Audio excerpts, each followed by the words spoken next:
Once a tiger always a tiger. যে hero Saudi আরবের যুবরাজ হতে পারেনি, যে হিরো হতে পারেনি দুবাইয়ের শেখ কিংবা বাহরাইনের শেখ কিংবা কাতারের শেখরা, আজকে বাংলাদেশের জন্য যুগান্তকারী সুখবর, তোলপাড় সৃষ্টিকারী সুখবর, ঐতিহাসিক এক মাহেন্দ্রক্ষণে বাংলাদেশ। হ্যাঁ, বিরাট সংস্কার অলরেডি ঘটে গেছে, যেটা 5 আগস্টের আগে আমরা কল্পনাও করতে পারিনি।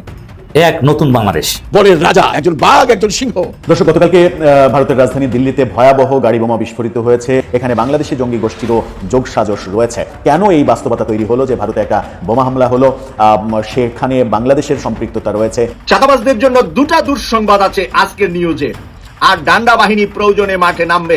তত্ত্বাবধায়ক ডান্ডা বাহিনী দিয়ে নতুন করে ঠান্ডা করে এই 2টা তারিখ আমি মনে করি চাঁদাবাজি আর ধান্দাবাজি ভারতের দালালি যারা করবে তাদের জন্য দুটার একটা হবে বড় মাপের দুঃসংবাদ। কথা আছে না, ভাবিয়া করিও কাজ, করিয়া ভাবি। মির্জা ফখরুল ধরা খেয়ে গেছেন একটা মারাত্মক বেজ্জতি অবস্থায়। মির্জা ফখরুলের বাবা যে রাজাকার ছিল, যে উনার বাবা তো রাজাকার ছিল, তাহলে উনি কাকে গালি দিতেছেন আসলে? এখন খোদ রাজাকার তার বাবা।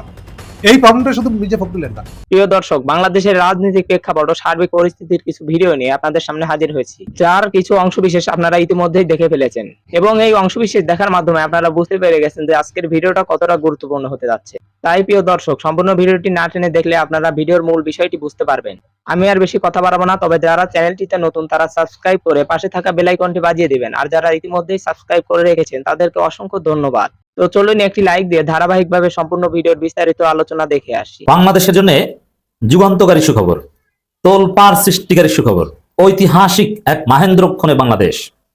হ্যাঁ, বিরাট সংস্কার অলরেডি ঘটে গেছে, যেটা 5 আগস্টের আগে আমরা কল্পনাও করতে পারিনি। অনেক কিছু বাকি আছে, জুলাই সনদ নিয়ে জটিলতা, গণভোট হবে কিনা, অনেক হতাশা আছে। কিন্তু তার মধ্যেও বিএনপিকে উপেক্ষা করে, এস্টাবলিশমেন্টকে উপেক্ষা করে অনেক সংস্কার ঘটেছে। এক নতুন বাংলাদেশ, ইউরোপ আমেরিকার মতো স্মার্ট, সভ্য, সিভিলাইজড অনেক নিয়ম নীতিতে আমরা প্রবেশ করেছি। দর্শক, কথা বলছি নির্বাচন কেন্দ্রিক কিছু সংস্কার নিয়ে, যেটা অলরেডি ডান, গেজেটেড। এখন কে কতটুকু আমল করছে, আইনের প্রয়োগ কতটুকু হচ্ছে, এটা পরের বিষয়। কিন্তু আইনটা হয়েছে, গেজেট হয়েছে, নির্বাচনী আচরণবিধির গেজেট হয়েছে। বাংলাদেশে এত সুন্দর আচরণবিধি আসবে সে কল্পনা করতে পারেনি। দেখেন কি ঘটেছে, আপনাদেরকে একটু প্রথমে সংক্ষেপে ওভারভিউ দিই, তারপর আমরা ডিটেলস বিশ্লেষণ করব। নির্বাচনী প্রচার প্রচারণা পোস্টার চলবে না, একদম ইউরোপ আমেরিকা জার্মানি না, বাংলাদেশে পোস্টারে খেলা। ঢাকার শহরে গেলে দেখবেন শুধু বিএনপির বিলবোর্ড আর বিলবোর্ড, প্রত্যেকটা শহরে বিলবোর্ড দেখলে মনে হবে বিএনপি ছাড়া কেউ নেই, অথচ জনগণের ভোটের মধ্যে তারা শূন্য। এর মানে এই বিলবোর্ড টিলবোর্ড এগুলো চলবে না। একটা নির্বাচনী এলাকায় সর্বোচ্চ 20টা বিলবোর্ড লাগাতে পারবে, তাও কতটুকু size, 16 feet by 12 feet by এরকম একটা মাপ ঠিক করে দেওয়া হয়েছে। এখন ঢাকায় একটা নির্বাচনী এলাকায় আপনি বিলবোর্ড পাবেন কমপক্ষে 10,000, সেখানে থাকতে পারবে মাত্র 20টা। কত সুন্দর, নিট অ্যান্ড ক্লিন, পরিবেশ বান্ধব। পোস্টার লাগাবেন, চলবে না। লিফলেট অমুক তমুক, উপরে পলিথিন, পিভিআর, মানে পরিবেশ বিরোধী নানান উপাদান ব্যবহার করবেন, পারবেন না। শোডাউন দিবেন, মাস্তানি করবেন, পারবেন না।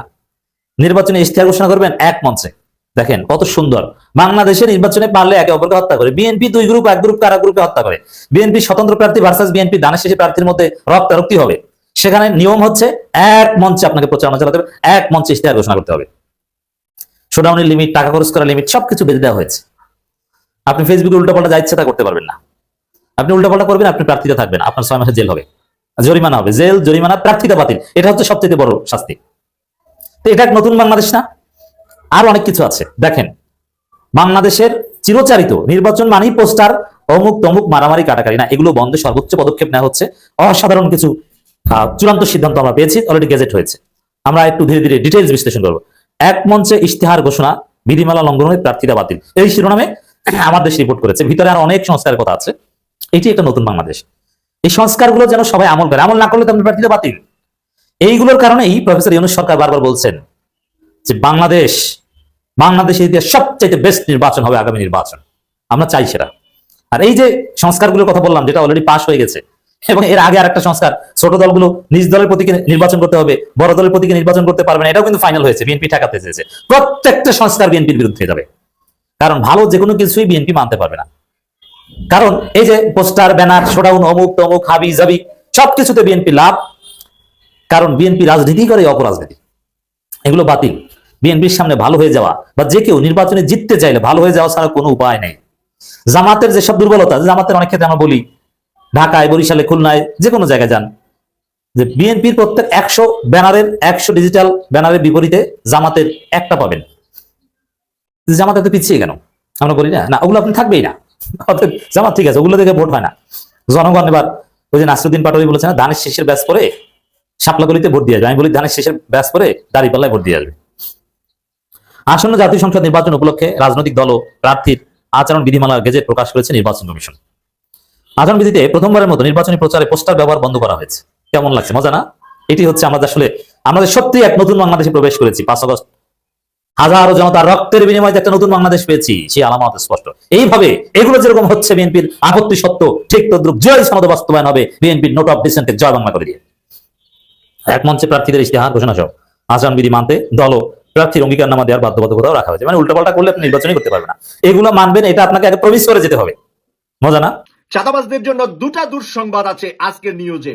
জুলাই সনদ নিয়ে দলগুলো একমত না হলে সরকার বৃহস্পতিবার সিদ্ধান্ত জানাবে। ডক্টর মোহাম্মদ ইউনূস নিজেই সিদ্ধান্ত নিবে জুলাই সনদ নিয়ে, যদি বৃহস্পতিবারের ভিতরে সব কয়টা দল একত্রিত হয়ে কোনো সিদ্ধান্ত নিতে না পারে। আরেকটি দুঃসংবাদ চাঁদাবাজদের জন্য, সেটা হলো তত্ত্বাবধায়ক সরকার ব্যবস্থা ফেরাতে আপিলের রায় হবে 20 নভেম্বর। 20 নভেম্বর সামনে দাঁড়িয়ে আছে, আপিলের রায় হবে, তত্ত্বাবধায়ক সরকার প্রয়োজনে আবার ফেরত আসবে, আর ডান্ডা বাহিনী প্রয়োজনে মাঠে নামবে। তত্ত্বাবধায়ক আর ডান্ডা বাহিনী দিয়ে নতুন করে ঠান্ডা করে নির্বাচনের তারিখ ঘোষণা হবে। এই দুইটা তারিখ আমি মনে করি চাঁদাবাজি আর ধান্দাবাজি ভারতের দালালি যারা করবে তাদের জন্য দুটার একটা হবে বড় মাপের দুঃসংবাদ। আগামী ফেব্রুয়ারিতে যে ত্রয়োদশ জাতীয় সংসদ নির্বাচন অনুষ্ঠিত হবার কথা ছিল, অন্তর্বর্তীকালীন সরকার ঘোষণা করেছিলেন, ফেব্রুয়ারিতে সেই নির্বাচন হচ্ছে না। বিএনপি এখন কি করবে সেটি দেখবার বিষয়। 5 আগস্টের পরের দিন থেকে অর্থাৎ 6 আগস্ট থেকে তারা নির্বাচন নির্বাচন নির্বাচন নির্বাচন ছাড়া তাদের মুখে আর কোনো কথা আমরা শুনি নাই। অবশেষে তাদের চাপের কারণেই কিন্তু এই সরকার ফেব্রুয়ারিতে নির্বাচনের তারিখ ঘোষণা করেছিলেন।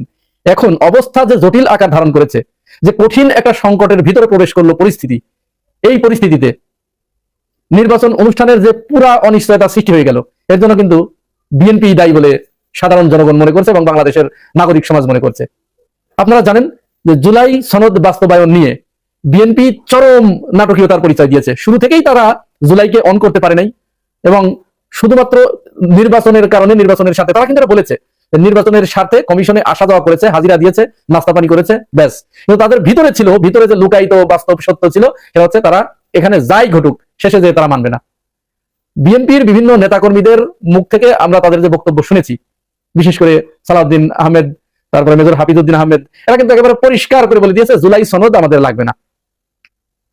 এখন সবখানে যখন আলোচনা করতে করতে তাদের সমস্ত দাবি যখন অন্যান্য দল মেনে নিয়েছে, তারা চিন্তা করলো যে সর্বনাশ, সব যা বলি তাই মেনে নেয়, তো এখন কি করা যায়? এখন তো তাইলে তো আর হলো না, এটা তো বাস্তবায়ন করলে, জুলাই সনদ বাস্তবায়ন হলে আমরা যে শেখ হাসিনা যা করে গেছে আমরা তো সেটা করতে চাচ্ছি, তো সেটা তো আর করা যাবে না। তাহলে কি হবে? তাহলে আমাদের কি হবে? আমরা তো ক্ষমতায় চলেই আসছি, তো ক্ষমতায় এসে শেখ হাসিনা যেমন জোর করে 15 বছর থেকেছে, এরকম তো আমরাও করবো। কারণ 96 সালে এই শুরুটা কিন্তু বিএনপির মাধ্যমেই শুরু। 96 সালে তারা কিন্তু তত্ত্বাবধায়ক সরকার বাতিল করে দিয়ে নষ্টের গুড়াটা কিন্তু ওইটা। তো এখন সব যা বলি তাই মেনে নেয়, তাহলে তো এখন এমন একটা বাগড়া দিতে হবে যেন কেউ আর এটা না মানে। লাস্টে কি বাগড়া দিল? জুলাই সনদ আমরা ওটা মানি না, ওটা আমাদের লাগবে না, আমাদের লাগবে একটা নির্বাচন। এখন যদি তোমরা জুলাই সনদের বাস্তবায়ন চাওই, গণভোট যদি তোমরা চাওই, তাহলে ওইটা জাতীয় নির্বাচন যেদিন হবে সেদিন। তার মানে কোনো গুরুত্ব নাই, এর কোনো গুরুত্ব নেই, কোনো ভ্যালু নাই। ইতিমধ্যেই আপনারা জেনেছেন, আপনারা শুনেছেন বিভিন্ন বিশেষজ্ঞদের কাছ থেকে, সংবিধান বিশেষজ্ঞ, রাজনীতি বিশ্লেষক যারা, বিশেষজ্ঞ যারা, রাষ্ট্রবিজ্ঞানীদের কাছ থেকে আপনারা শুনেছেন যে তারা বারবার যে সংবিধানের দোহাই দিচ্ছে। রাষ্ট্র বিশেষজ্ঞরা বলছেন, রাজনীতি বিজ্ঞানীরা বলছেন যে সংবিধান তো নাই, কারণ যখনই 5 আগস্টে গণঅভ্যুত্থানটা সংগঠিত হয়েছে তখন তো সংবিধান মেনে এটা হয় নাই, সংবিধান চলে গেছে, ওইখানেই সংবিধানের কার্যকারিতা শেষ হয়ে গেছে। সুতরাং এখন এই সরকার যে সুপ্রিম কোর্টের একটা রায় নিয়ে এই সরকার পরিচালিত হচ্ছে, তাহলে এই সরকারেরই বা বৈধতা দেবে কে? আর এই সরকার যে নির্বাচনটা করে দেবে সেই নির্বাচনেরই বা বৈধতা দেবে কে? কিসের ভিত্তিতে এই নির্বাচনটা অনুষ্ঠিত হবে? তো তারা বলছে যে যেহেতু সুপ্রিম কোর্ট এই সরকারের বৈধতা দিয়েছে, আর এই সরকারের বৈধতা দেবে জুলাই সনদ, আর জুলাই সনদ বৈধতা দেবে আগামী নির্বাচনের। কারণ বিএনপি এখন যে 72-এর সংবিধান মেনে চলার কথা বলছে, এই সংবিধান যদি মেনে চলতে হয় তাহলে তো 2026 সালে নির্বাচন নাই। 2026 সালে কি নির্বাচন আছে? সংবিধান যদি বিএনপি আঁকড়ে ধরে রাখে তাহলে সংবিধান অনুযায়ী তো নির্বাচন 5 বছর পর হবার কথা। তো 2024 সালের জানুয়ারিতে নির্বাচন হয়েছে, তাহলে আবার 2029 সালে গিয়ে নির্বাচন। এখন বিএনপির এমন অবস্থা হয়েছে যে আমারটুকু ভালো, বাকি কোনোটা ভালো না, বাকিগুলো সব খারাপ। এর ভিতরেই যে বার্তাটি, যে কঠিন বার্তা আজকে জামাত ইসলামের নেতৃত্বে 8 দল লক্ষ লক্ষ মানুষের উপস্থিতিতে যে ঘোষণা দিলেন জামাত আমির, তিনি পরিষ্কার করে বলেছেন আগামী নির্বাচনের আগে ফেব্রুয়ারির নির্বাচনের আগে গণভোটের মাধ্যমে জুলাই সনদ বাস্তবায়ন করতে হবে। যদি এটা না করা হয়, এর ব্যত্যয় ঘটলে ফেব্রুয়ারিতে কোনো নির্বাচন অনুষ্ঠিত হতে দেয়া হবে না। এটা বলতে তারা বাধ্য হচ্ছে, কারণ তাদের তো আর কিছু করার নাই, পিঠ দেয়ালে ঠেকে গেছে। বিএনপির দরকার ক্ষমতা, বিএনপির তার কিচ্ছু দরকার নাই। জুলাই গণঅভ্যুত্থানে যারা শাহাদত বরণ করেছে, যারা পঙ্গুত্ব বরণ করেছে, এদের দিকে বিএনপির তাকানোর দরকার নাই তো। তারা ক্ষমতায় আসলেই তাদের সব ওকে, যেহেতু তাদের নেতা কর্মীরা হাঙরের মতো হা করে তারা লুটপাটের জন্য ব্যস্ত হয়ে আছে। সুতরাং নির্বাচন ছাড়া তারা আর কোনো কিছু তাদের দরকার নেই। নির্বাচন হলেই তাদের সবকিছু, কিসের জুলাই, কিসের কি, কিসের গণঅভ্যুত্থান, কিসের জুলাই সনদ, কিসের গণভোট, এসব তাদের কোনো কিছু দরকার নেই। জামাত ইসলাম এবং সমমনা 8 দল পল্টনের সমাবেশ থেকে ঘোষণা দিলেন যে নির্বাচন হতে দেওয়া হবে না। অবশ্যই আগামী জাতীয় সংসদ নির্বাচনের আগে জুলাই সনদ বাস্তবায়নের জন্য গণভোটের আয়োজন করতে হবে এবং এই গণভোটের ভিত্তিতেই আগামী নির্বাচন অনুষ্ঠিত হবে, এছাড়া অন্য কোনো পথ খোলা নেই। মজার ব্যাপার হচ্ছে জামাত ইসলামের এবং 8 দলের এই নীতির সাথে এনসিপিও কিন্তু আজকে যোগ দিয়ে ফেলেছে। এনসিপি সমর্থন জানিয়েছে পরিষ্কার করে। এনসিপির হাসনাত আব্দুল্লাহ পরিষ্কার করে বলে দিয়েছেন, যারা জুলাই গণঅভ্যুত্থান কে অন করে না, জুলাই সনদকে যারা বাস্তবায়ন করতে চায় না নির্বাচনের আগে, তাদের সাথে আমাদের কোনো সম্পর্ক নাই। তাহলে এখন কিন্তু পরিষ্কার ভাবে দুইটা পক্ষ হয়ে গেল।